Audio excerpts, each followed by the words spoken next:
keep moving forward with patience, stay strong on your mission, because you are commanded by your Rabb, because of the hukum of your Rabb, keep working forward, because you are definitely under our eyes. So you know how in engineering there are stages of product development? And you have to go through one design phase, then the next design phase, then the next design phase. It's like Musa alayhi salam's life was being engineered by Allah, and every part of the design, every one of those experiences was part of the design, so you could be ready for your real mission. And in this is a really beautiful lesson that the experiences that we go through, they are part of Allah's design to help engineer us. Because we are like human beings are like a baby's like raw materials. Right? It's like raw materials. And as Allah puts us through these experiences, actually each one of those experiences starts building our understanding, builds our maturity, builds our experience. Sometimes you develop strength by going through pain, right? This is just Allah's design. You know, athletes, for example, if they want to improve themselves, they have to push harder than their previous stamina to improve. Right? And that's how they're being engineered to perform even better and better and better. So Allah says to him, وَلِتُصْنَعَ عَلَى عَيْنِي. So you can be crafted, engineered even, under my watch. And I want you to remember this phrase, crafted under my watch. Now, I told you the connection, there's some sort of a connection between Musa alayhi salam and Nuh alayhi salam. And I told you about the mountain and the sea in the story of Musa alayhi salam, and the mountain and the sea in the story of Nuh alayhi salam. Then I told you that Musa alayhi salam said, Allah says to him, you will be so you could be crafted under my watch. And then you find a similar phrase in the story of Nuh alayhi salam. When you look at the story of Nuh alayhi salam, and Allah told him to build this ship, which was a strange instruction, because there was no water anywhere nearby. Why am I building a ship? And nobody even knows how to build a ship. Nobody, because they're not a people that live next to the sea, so they have no reason to know how to build a ship. So Allah gives him wahi and He says, وَاصْنَعِ الْفُلْكَ بِأَعْيُنِنَا. Engineer the ship under our watch. Musa alayhi salam was told, I engineered you under my watch. And Nuh alayhi salam is being told, engineer this ship under my watch. And so this phrase is similar between these two stories also. Now, let's focus on Nuh alayhi salam for a couple of moments. When he was being told to engineer this ship, then everyone around him, they already called him crazy. They already insulted him for many generations. In fact, some of the things we learn in the Quran, the hints that we get, is that people used to disbelieve in Nuh alayhi salam, and then they would get married. Young men disbelieved in him, young men and women. They got married, they have children. They bring their children and say, don't listen to this crazy old man. And then those children get older, they get married, they have children. They bring their children and say, my dad told me, don't listen to this crazy old man. So generations and generations used to insult Nuh alayhi salam. But now, after 950 years, Allah is telling him, build a ship. And they're looking at him building a ship, and we told you he's crazy. This is the craziest thing he's ever done. Right? So one of the big allegations against Nuh alayhi salam is that he is insane. By the way, that same accusation was made against Musa alayhi salam also. He was called insane also. But anyway, so he's building this ark, this ship, under the watch of Allah. But while he is building it, the more he builds it, the more people make fun of him. Every day he's working on it. You cannot build the ship in one day. You cannot engineer it in one day. You're working on it. And Allah it's almost as if, when you design something, especially construction project, engineering project, and we know it's big enough that it's going to fit human beings, it's also going to fit animals. So it's a very large construction project, right? So you have to have blueprints, and you have to have a schematic, so you can put the right pieces in the right place, and you have to have structural engineering even. All of this has to be taken care of. Allah says, وَحَمَلْنَاهُ عَلَى ذَاتِ أَلْوَاحٍ وَدُسُورٍ. In another place He says, we boarded him onto something made up of boards of wood, planks of wood, and nails. It's as if every board of wood and every nail was designed by Allah, put this here, put this here, put this here. So everybody else is calling him crazy, but he's working according to the design Allah has revealed to him. And he's designing this ship. Now, why did I mention both of these things to you? Now I slowly work towards the point that I wanted to share with you in this khutbah. There's a really beautiful surah in the Quran that I came here to not only study but share some lessons from with a group of our students, Surah Al-Tur. Surah Al-Tur is surah number 52 in the Quran. And I'd like you to go after the khutbah this weekend, just read Surah Al-Tur on your own. In the beginning of Surah Al-Tur, Allah takes a number of oaths. He swears by a number of things. The first thing he swears by is the mountain. And the last thing he swears by is the sea. So, وَالطُّورِ وَكِتَابٍ مَسْطُورٍ فِي رَقٍّ مَنْشُورٍ وَالْبَيْتِ الْمَعْمُورِ وَالْبَحْرِ الْمَسْجُورِ. Actually, وَالسَّقْفِ الْمَرْفُوعِ وَالْبَحْرِ الْمَسْجُورِ. So the first thing was the mountain and the last thing was the sea. And it's very subtle and delicate that at the end of this surah, Allah talked to His Prophet, sallallahu alaihi wasallam. Allah talked to Muhammad Rasulullah, sallallahu alaihi wasallam. And He said to him, وَاصْبِرْ لِحُكْمِ رَبِّكَ فَإِنَّكَ بِأَعْيُنِنَا. Keep moving forward with patience, stay strong on your mission, because you are commanded by your Rabb, because of the hukm of your Rabb, keep working forward, because you are definitely under our eyes.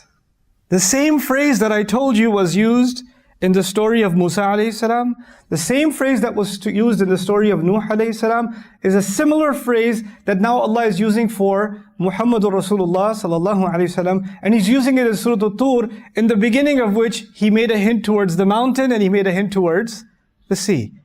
But what does it mean for our Prophet alayhi salatu wasalam? It's kind of a combination of both of those stories and then even more. In the sense that Rasulullah sallallahu alaihi wasallam is going to go through many, many experiences while he is in Makkah.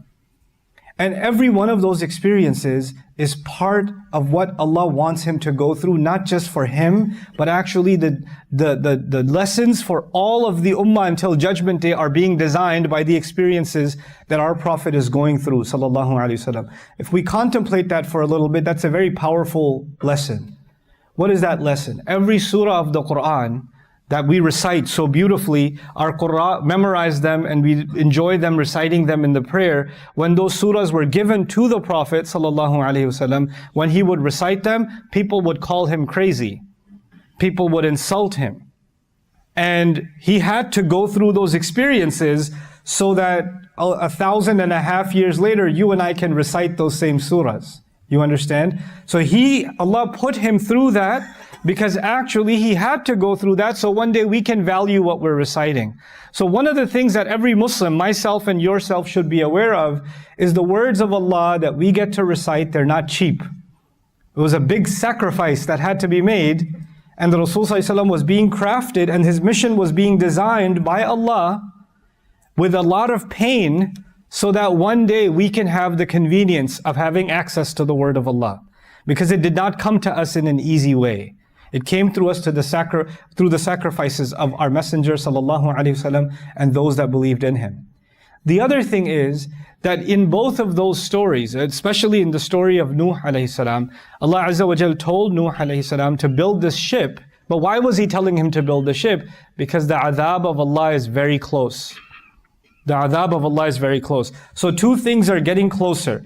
Two things are increasing. One, the time they have left and the state of emergency is increasing. Two, the way they make fun of him is also increasing. And as the Prophet ﷺ was making his da'wah and he was sharing the Quran with the people of Makkah, their aggressiveness towards him was also increasing. And the more their aggressiveness was increasing, the time for hijrah was also coming closer and closer. The time to leave Makkah was coming closer and closer. When he has to leave Makkah, the moment he will leave Makkah, the new chapter will begin, and that new chapter is not just the life in Medina, it's the chapter of adhab, punishment for the people of Makkah. And the first episode of that punishment was Badr. The second episode was Uhud, and so on and so forth. Right? The punishment, the phase of da'wah is over. Now Allah's punishments will begin for them. Nuh alayhi salam has to build the ark, and soon after that, the punishment of Allah will come. So Rasul sallallahu alaihi wasallam is being told, you stay on your mission. We're watching. We're watching. فَإِنَّكَ بِأَعْيُنِنَا. But there's a subtle difference. There's a really interesting small difference. And there's a beautiful connection also between the building of the ark and what the Prophet ﷺ was given when Allah says, فَإِنَّكَ بِأَعْيُنِنَا. Nuh alayhi salam was told to build the ark, وَاسْنَعِ الْفُلْكَ بِأَعْيُنِنَا. It also suggested that we will watch over every single nail, every single piece of wood. We will control every part of this design. And Rasulullah sallallahu alayhi wasallam is being told, وَاصْبِرْ لِحُكْمِ رَبِّكَ فَإِنَّكَ بِأَعْيُنِنَا. Stay committed to your mission, no matter what people are saying to you, no matter how much they call you crazy, whatever insults they give you. Keep moving forward, don't back down, because every step you take is being designed by us. Every single step you take is being designed by us. So don't think these people have control. Don't think these people can cause any failure. They cannot cause anything. You just keep doing what you're doing. Your mission is this.